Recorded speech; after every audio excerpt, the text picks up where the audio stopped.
Alive! It's alive! It's alive! Jimmy Z.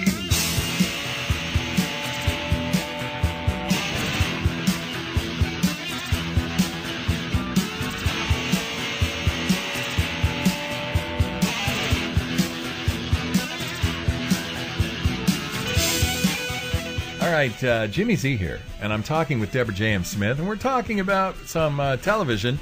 And what was it you were talking about there? About this Nicole Wallace with Rosie O'Donnell, and they're like, they're not really feuding, and it's like, the whole thing's just a fake. I mean, it's all a fake just to get people to tune in. No, they're trying to force a disagreement because everybody wants to have Rosie O'Donnell hated again, so that people will tune in to watch her be nasty. Right, and I'm thinking, is it really smart of this show to take a woman who's already had a heart attack and that's kind of gone through my mind. But this Nicole Wallace, I had no idea who she even was until last week when the same site was talking about another woman that's on the show, and the way the article made it sound like the other woman was supposed to be the conservative.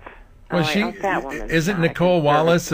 Isn't she supposed to be the closest thing to a conservative now on that show?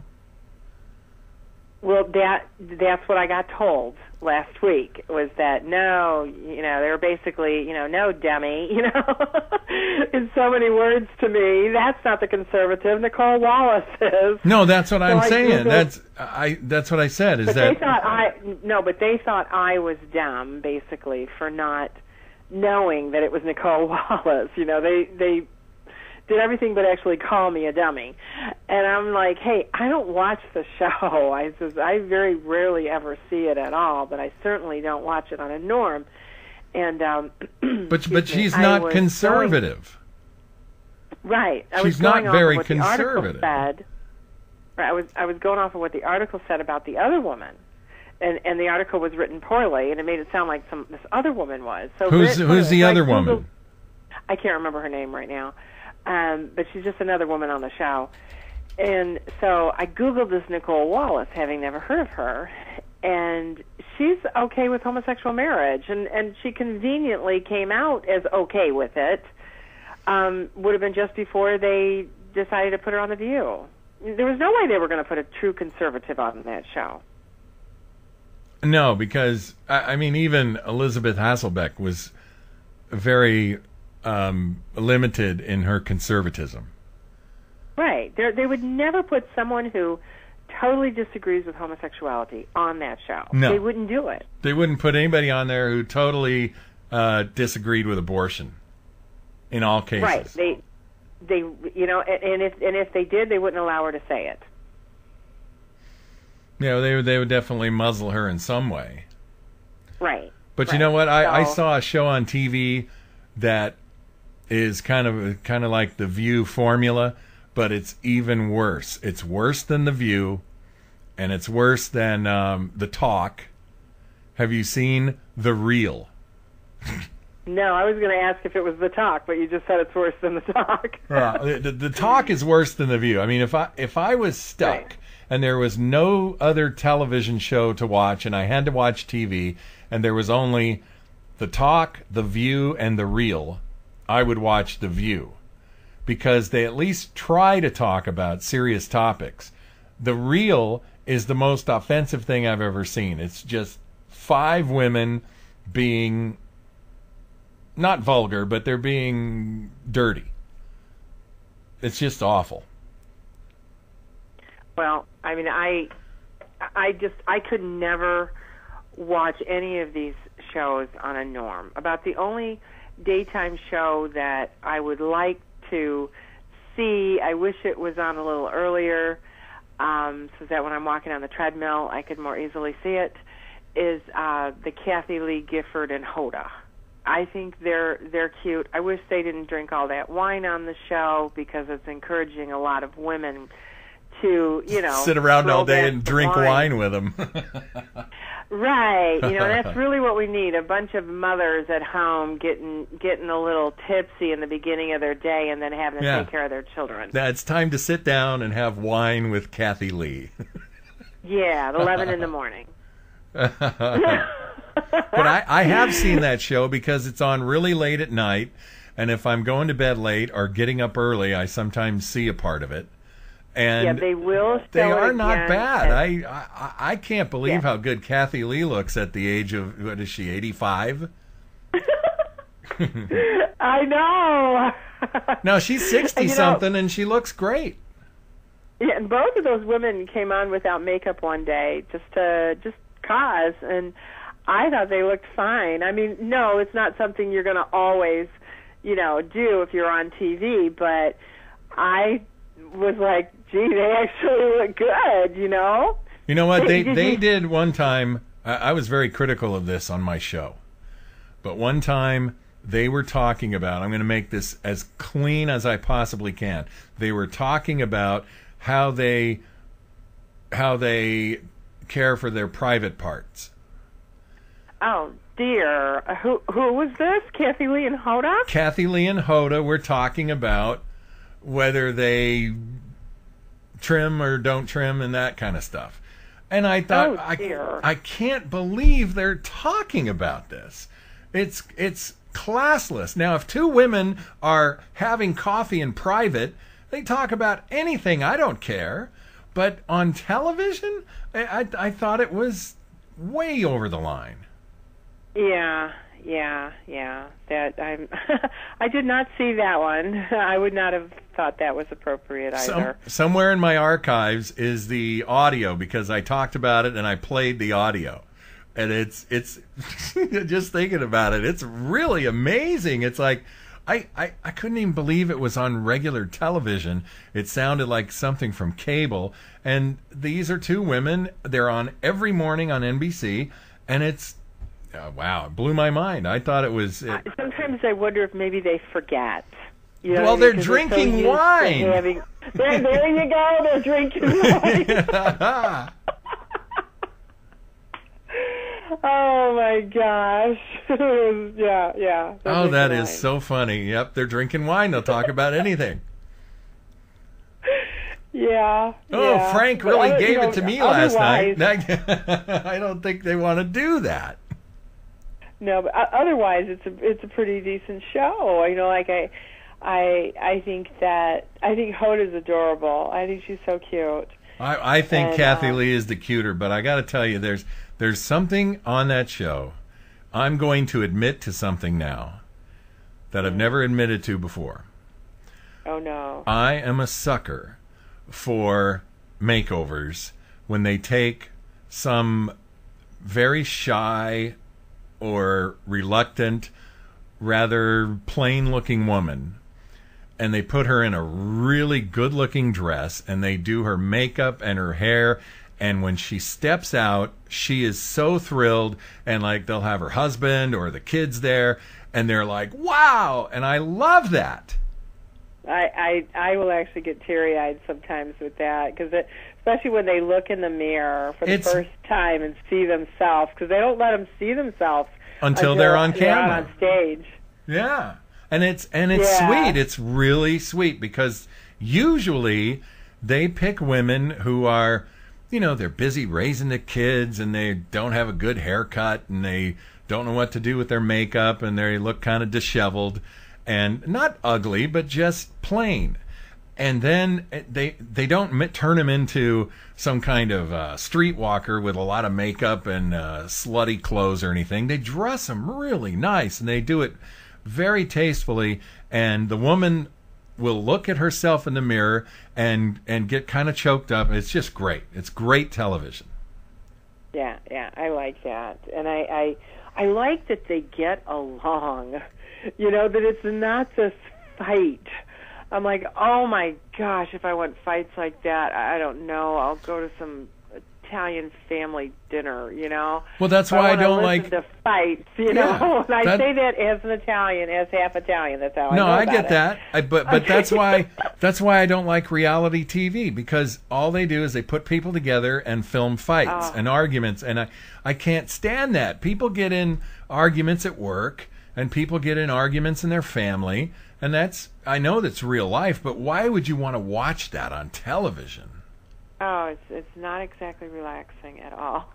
No, it's not. It's annoying because most of the time on those shows they're arguing about stuff that is really it's trivial because it's set up for them. The whole thing has been set up, and so Why do people want to go on TV and air all their dirty laundry like that? Because they want to be on TV. Period. They don't care. They crave the attention. And you could, if somebody offered me a lot of money to be on whatever reality show, I wouldn't take it because I don't want to be there. It's like the dating shows now are going too far, and they've actually got on cable TV a naked dating show. Have you heard about that? Oh my word, no. People meet each other for the first time and they go off and they do stuff nude.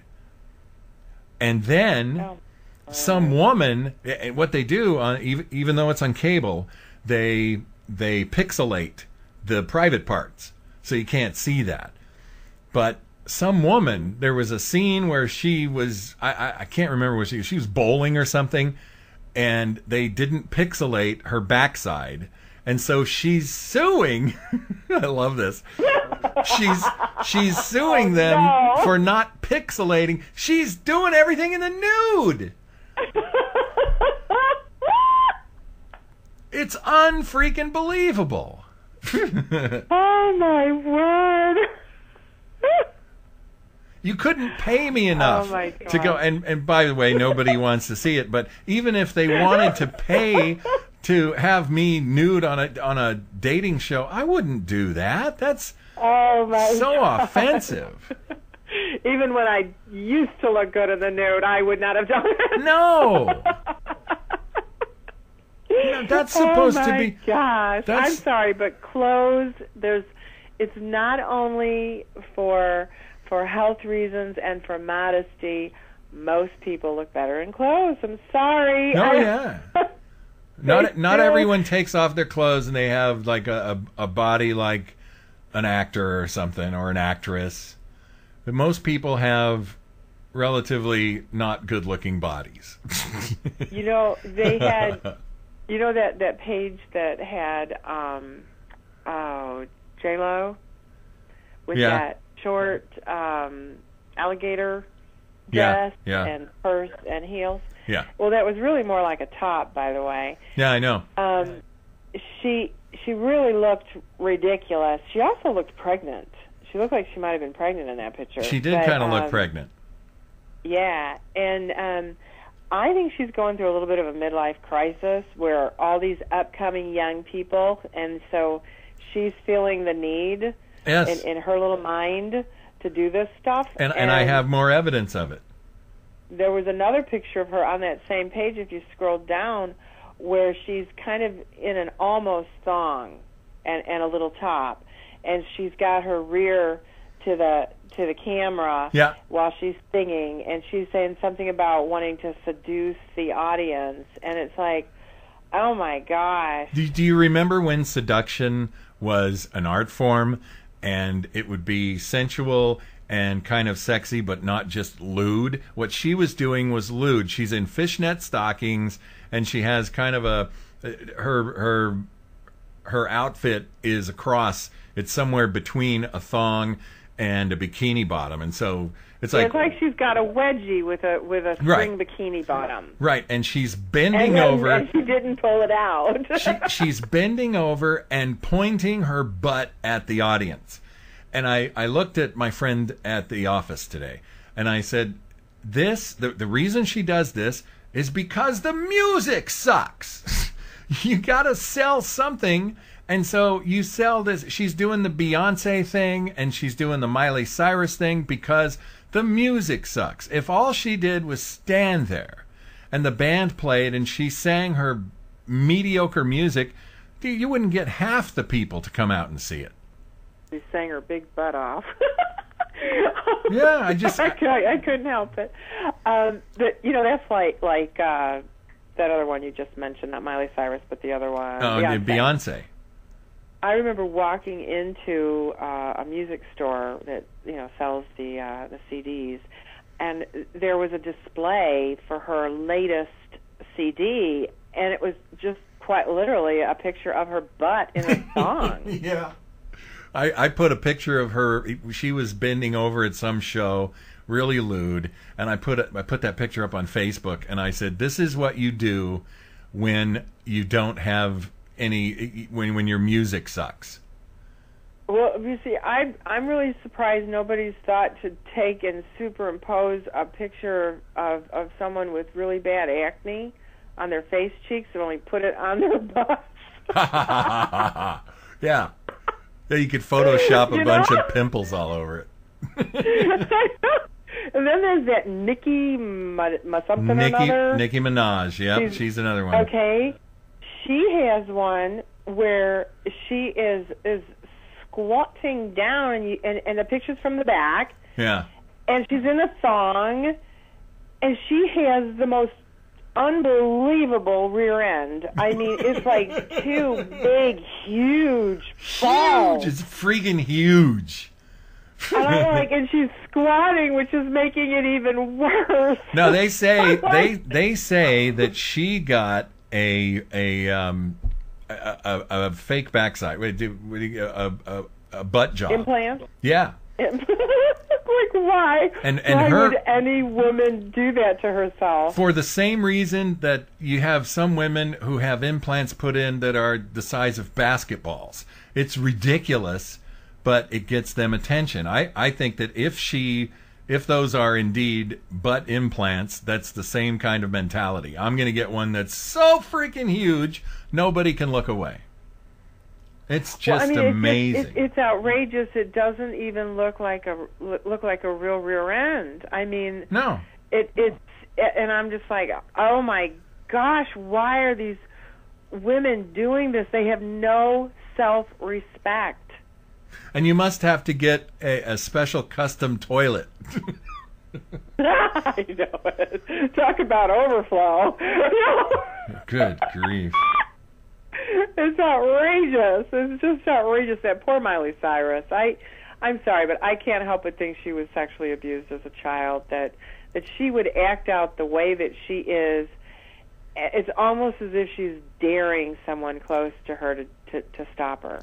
I think it's so sad because she was a cute girl and she was doing television. I've seen pictures of her from the Disney television show, and she was cute. I don't know. There's something went wrong because I just don't think that that's normal. But I wanted to ask you also about, these actresses that are suing because their nude pictures were hacked and made public. First of all, they're stupid to have nude pictures on the telephone that they're carrying around anyway. But they're suing even though most of them have been seen nude in movies. So they're willing to get nude anyway. But now that the pictures are coming out, I'm not saying anything about hacking being okay. It's a terrible thing that people have done. But the easiest way to keep your pictures from being hacked is to not send nude pictures to anyone from your cell phone. Well, okay. Here's my thought on this. Okay, now, first off, some of the women didn't even have nude pictures. They were doctored. That's true. I took this one woman who said that it was not her, and I searched her name, and I mean, golly, there's got to be hundreds of pictures of this girl. I mean, she could never have done anything else but nude photos if they were all of her, and when you look, the different pictures look like different bodies. They don't even, No, every a single woman's shape of her private parts Right. or her breasts are not going to change. And, you know and what I mean? Absolutely. And every single actress that you can think of has had evil people photoshopping their heads onto naked bodies. And I think that is one of the most... I would sue in a heartbeat. I don't understand how they don't get sued for doing that, but it's just awful. But if I could suggest to them how to have less of a possibility of that happening, or at least less of a possibility of the pictures looking real, okay, is don't have seductive headshots of yourself because she had a lot of headshots, bikini shots, where, you know, she was looking very seductive, where she was laying down, like with a bikini or something, you know, very little on, where it wasn't hard for someone to take the pictures. They all looked blended. It was that there were so many of them, there was no way it was all her, and that the bodies looked different, the body parts looked different from picture to picture.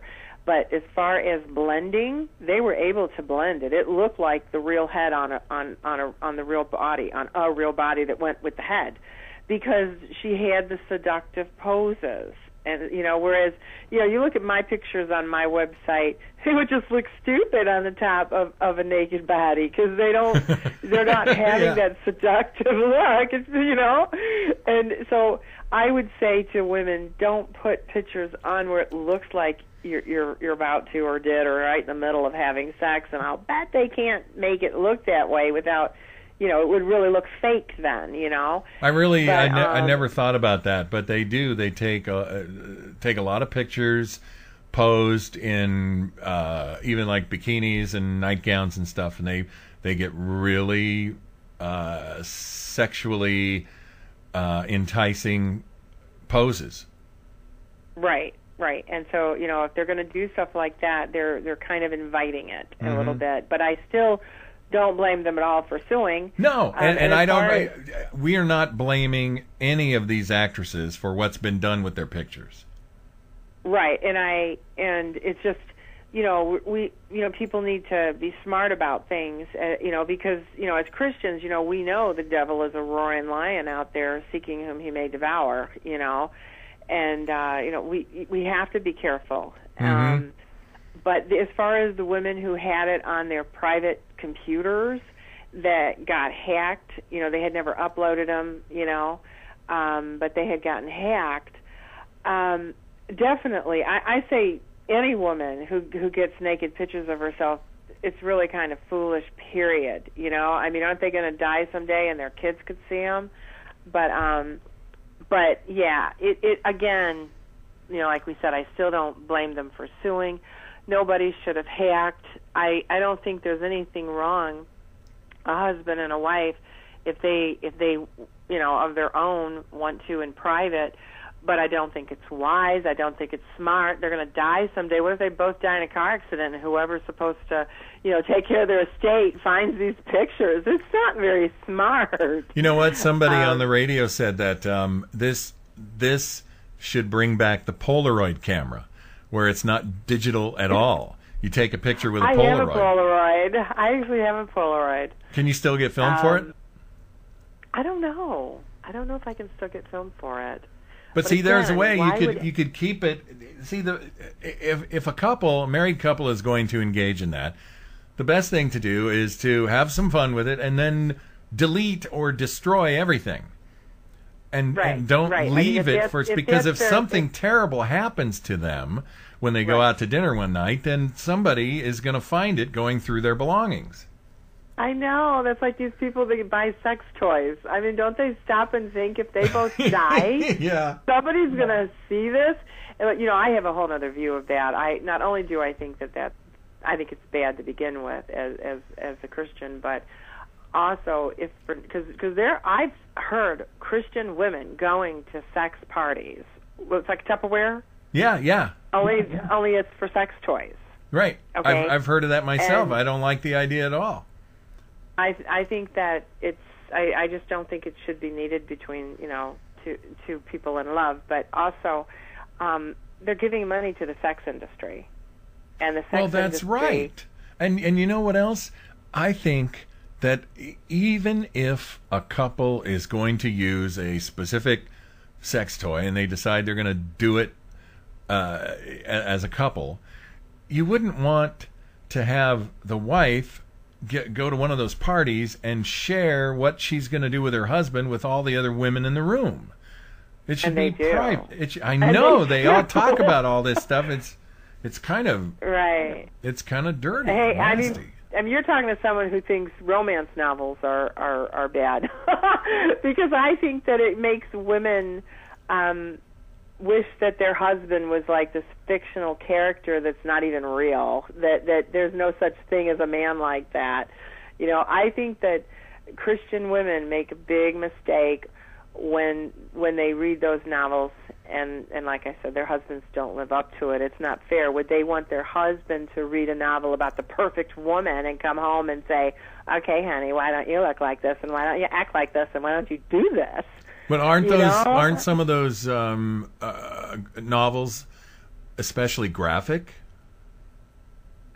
I've heard they are. I personally never read one, but I had a Christian girlfriend years back that used to tell me about the books, and she was upset that her husband wasn't like it. Wow. And I was like, well, then you gotta stop reading the book.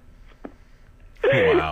It's fictional. They're not real. I mean, it would be. You know what? It's the same thing when a man looks at pornography. Then he expects his wife to perform like some of those women, and it's not reality. No, it's just not reality. It's fantasy, and it's okay to fantasize every now and then in a marriage, and maybe try to, I don't know, spice up the wedding bed, however you want to put it, but not from an investment in pornography, because nobody can live their lives like that. You got children to raise, you got a job to work, and it's too much to put a woman or a man into that kind of situation where the spouse expects this superhero sexual dynamo.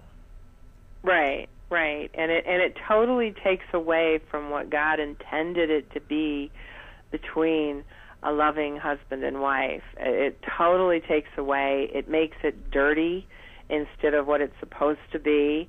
And is there any wonder why sex is looked at as so dirty by a lot of Christians? You know, a lot of Christians do go the total opposite. Yeah. You know, I mean, I feel like I'm somewhere right in the middle. You know what I mean? Because Mm-hmm. I've seen both.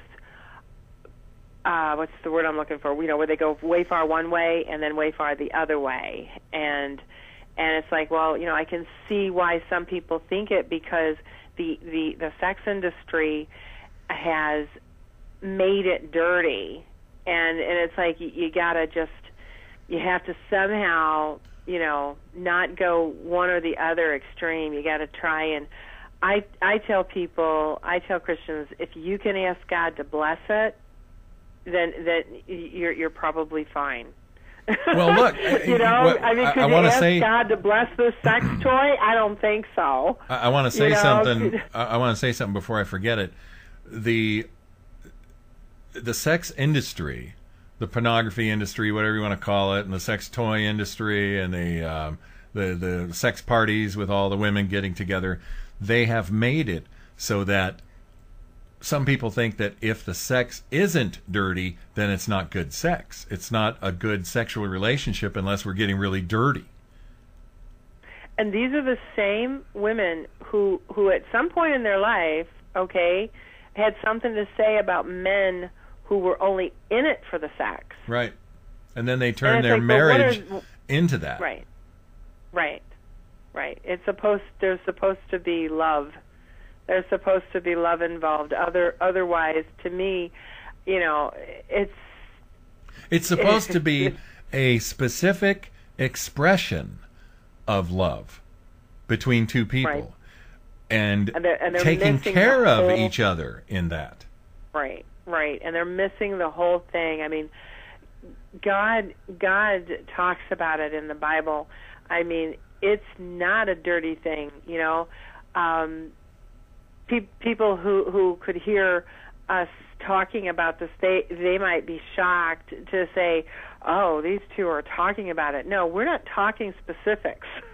No. Yeah, we're talking on a whole, right? And just like we can come together and say homosexuality is wrong and what they do together is wrong, we need to also be able to say what heterosexuals are doing wrong or right. You know, when you're married and the whole sexual relationship becomes what it was supposed to be, which is God gave this to married couples as a gift to enjoy. Because really, if you think about it, God did not have to make eating and procreating and all of these things that human beings do. He didn't have to make this a source of pleasure. He could have very easily made it something that was as simple as breathing or drinking water or something, and so it wouldn't be exciting and it wouldn't be especially pleasurable.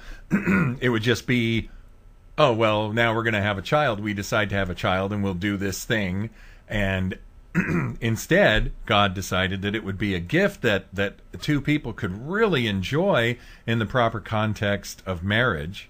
And it's a shame that it's been so warped and perverted over time. Well, I believe that the Bible speaks of it in a way that the husband and the wife are actually giving part of themselves to each other. Yeah. You know, and so when people are doing it outside of marriage, they are literally giving a piece of themselves away. You know how the guys used to say, "Oh, I like a piece of that." That's quite literally what's happening. Yeah. Is they're giving part of themselves away, and it's like stealing. You know, it's not how God intended it to be. It's supposed to be between a husband and a wife, and when they give part of themselves away to each other, it's staying in the marriage.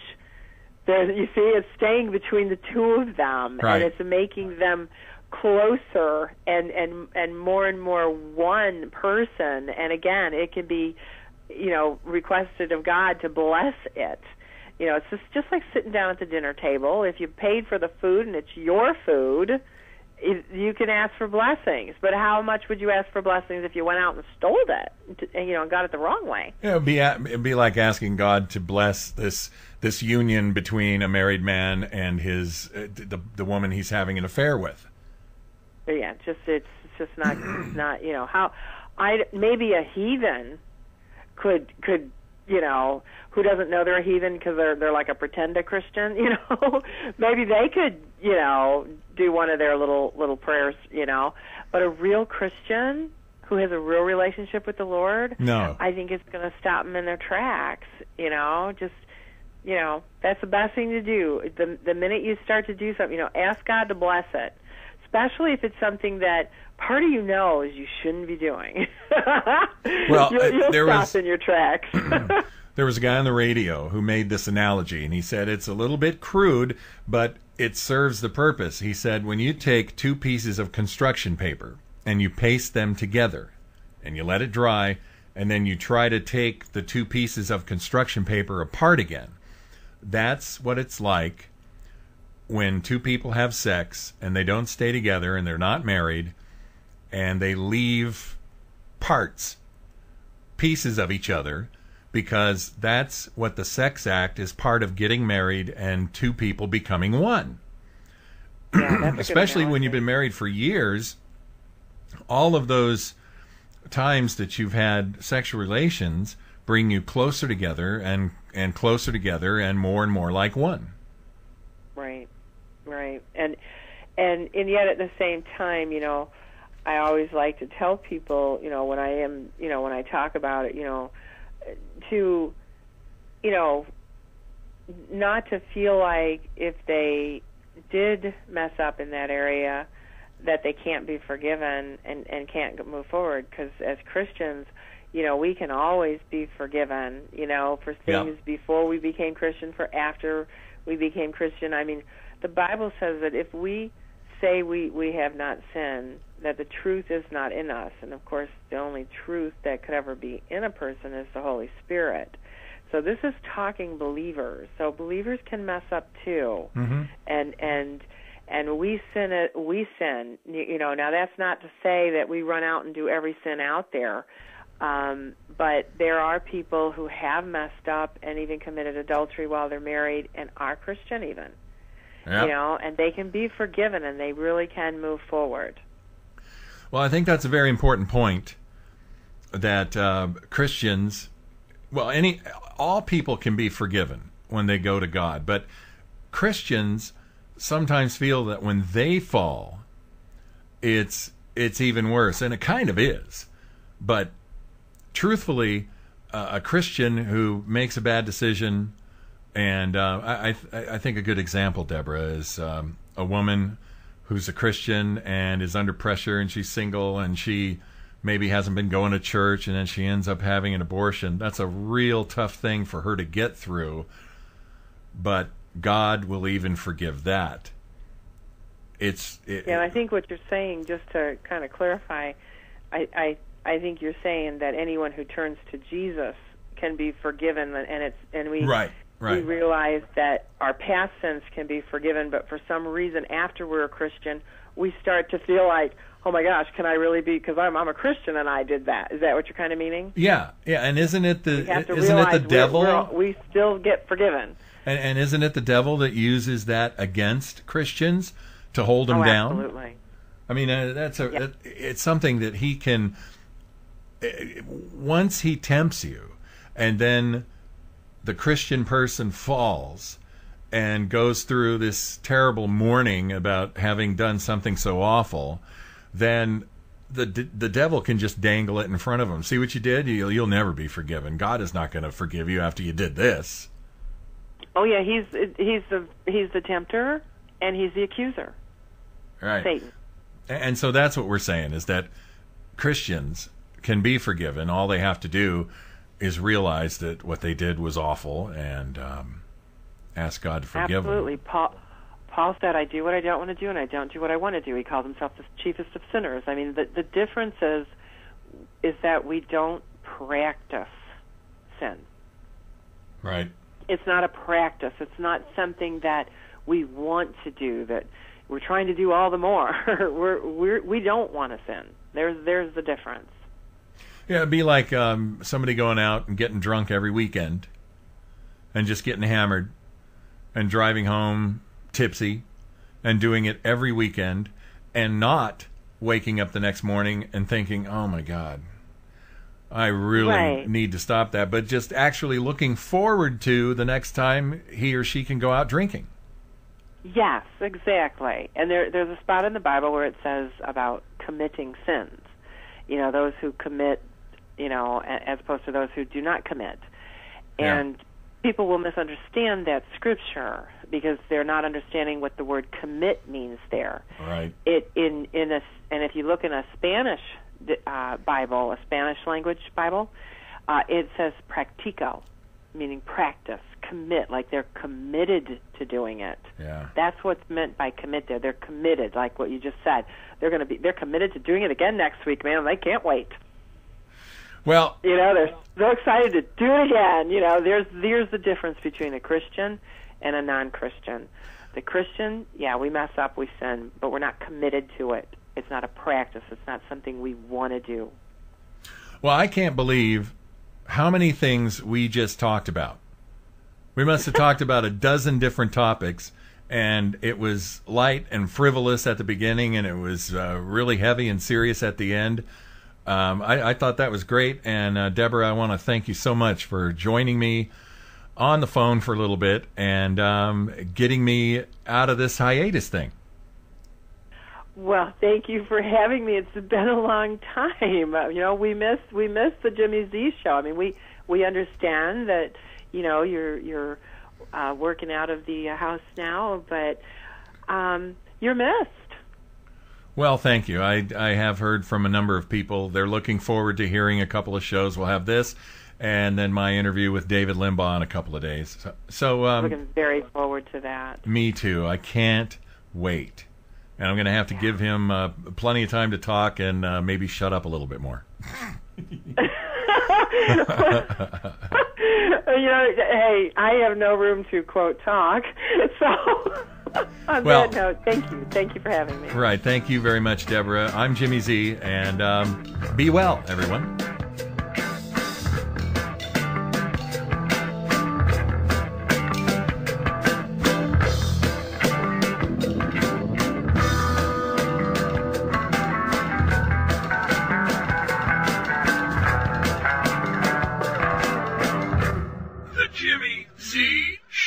I wonder if God ever uses me for anything.